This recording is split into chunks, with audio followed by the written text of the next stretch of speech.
सचो सतराम। सचे सतराम समझायो तो ज़ाहिर ऐं बातन यानी अंदर ॿाहिर एक जहिड़ो जीवन जीअण वारा सदाई संसार में सुख ऐं अॻिते इज़त पाईंदा आहिनि। अहिड़ी रहमतुनि सां भरियल आशीष वचननि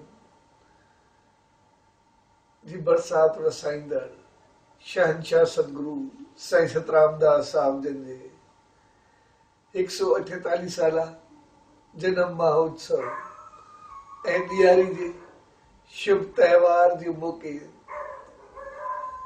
22 खां 25 अक्टूबर ताईं तव्हां सभिनी जो संत सतराम धाम राड़की साहिब में स्वागत आहे।